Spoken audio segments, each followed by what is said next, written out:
Welcome everybody with a new quick and dirty test of an awesome product we just got by SanDisk, and we have here the SanDisk Extreme 900. That's a portable SSD, and obviously SanDisk is not the first company to introduce a portable SSD, but one of the first ones to do it with USB Type-C, USB 3.1. So this is not a Thunderbolt with hard drive, it's just USB 3.1, which means it's still really fast. It's 9 times faster than a regular 3.1 or 3.0 USB hard drive, which you can see here, for example, by Western Digital. Which costs, of course, still a bit less than an SSD. So, for example, this is a 2 terabyte hard drive, which costs around $100-$120. For 500, you would pay 50 to 70, maybe $80, depending on the design. But obviously, you have here just USB 3.0 in terms of speed. And also, if you take this with you and if you drop it, for example, if you drop your bag and this is inside, it might not work anymore since there is moving parts inside a hard drive. So these are nice little portable hard drives, but you have to really watch out on where you use them.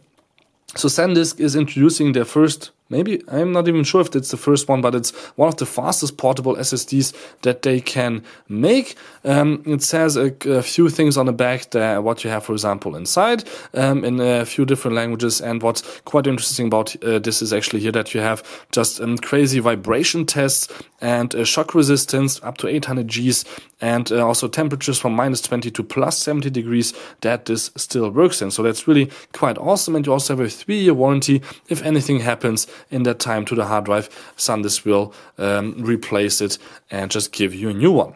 So this is actually the smallest version this is available in. There's also 960 and 1.92 terabytes, so 4 times this, 480 gigabytes available.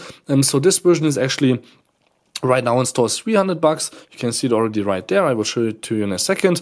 And there's also the 1.92 terabyte is about double the price, $770 for 4 times the space. So it's obviously still worth it to buy more space if you might need that. So here we have the hard drive. In terms of size, it's actually even a little bit bigger than a external hard drive, not in terms of thickness, but in terms of length, which is quite interesting. But that's probably due to the new USB Type-C connector, which just usually needs a little bit more space in length. And also there's a few more controllers, I think, inside than in a hard drive, but it's slimmer and lighter, and feels also really quite nice because we have a full metal body here on the bottom and the front, and rubber case all around, so if you drop it, also it doesn't get scratched too much. I mean, the metal, the little rubberish plastic, if it gets dented in, it's not that bad. So you can see again here in the back, it says quite big how big it is actually. And then we have otherwise a few specs on here. And if you turn it around, you can see here the beautiful SanDisk logo engraved. What I would have wished is that the USB cable comes out right here, not on the other side, since this way I will always put it down this way, not this way up. And even if I put it up this way, the SanDisk logo is turning the other way. At least on my notebook, since the USB Type-C connector on my Dell is on the other side. So inside the box you will find 3 more things other than the hard drive, 2 cables and a little manual. The manual is not that thrilling for me, it's just that you should take care of your SSD. And the reason we have 2 cables actually is since you can still use it with regular USB 3.0 notebooks. So if some of your friends want to have access to your external drive and they don't have a Type-C connector yet, they can still access it via USB 3.0. And what I will use it with though right now is USB Type-C to Type-C. So USB 3.1 to 3.1, since my notebook supports the latest standard, and you can just plug it in here, as you will see on the side, quite easily with that. Here we go. Right away, what we will see is that it will start blinking here on the top. There you see it.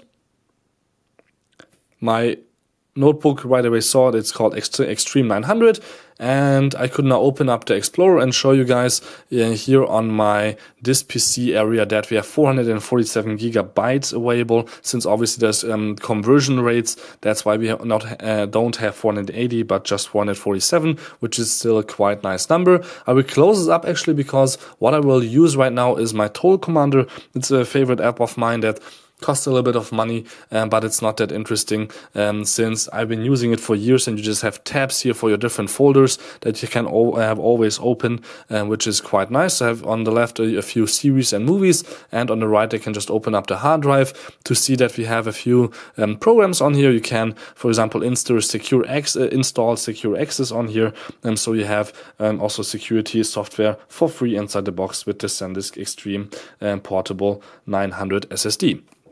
So I have here a folder on the left which is 6.5 gigs big. I can just copy it to the SSD, and you will see in 10 seconds the 6.5 gigs are transferred, and the transfer rate is at around 400 kilobyte per second. 450 is the max. Right now it went down to 380 kilobytes, but obviously that can go back up if you maybe use different folders or different files. So even more big files can be transferred. So for example, the 26 gigs, the whole folder, I will just transfer that also. That's all of my movies and series that I have right now on the device, and it says it right here, it just takes 1 minute for 26 gigs. So you could fill up the whole hard drive in just maybe an hour with content from your SSDs, from your internal SSD, from an external SD card maybe that I can put in, for example, from my photo shoot or from my 4K video shoots that I do right now. For example, I could take this hard drive with me just on every convention, because 500 gigs is round about the space I need for every convention that I go to, like CES or Mobile World Congress. And we can see here it's still 29 seconds left, and while this is happening, a few people obviously don't trust just these regular transfer rates. It's still blinking, so I can show you guys. I did a little test here. I can just zoom this in crystal marks, so you guys can see how fast it was in sequential writing and just 4 kilobit data writing. You can see how really fast it is, and compared to my internal SSD, let me zoom this in also, you can definitely see that this is the same number. Oh shit. Sorry guys, I saved the wrong numbers. So the SanDisk SSD, in my German video, I did actually a test. It had here in write 780 as a number, which is really quite crazy. And what is also quite crazy is that we have already finished copying all our data. So I could run the crystal mark test now again. If it didn't, yeah, it just resets always itself, which is a little bit sad. But yeah, let me just transfer you here with a link to my German video, and you can check out at the end the numbers of crystal mark, since it takes at least 5, 6, 7 minutes now to run this test again. I don't want to do that to you guys. So it was just really amazingly fast. It's really reliable, especially. So the main reason I would definitely get this is if you drop it, it won't break. It's really more resistant to any kind of external damages than a regular hard drive, and obviously it's a lot faster. And I know it's a lot more expensive, but it's not as expensive as losing your data due to some stupid little drop or anything else that could happen to it. So thank you much for tuning in. Don't forget to subscribe. My name is Balazs. This was the SanDisk Extreme 900 portable SSD here from Munich. Till next time, peace in again. Thank you much for watching. Till next time, and see you guys around.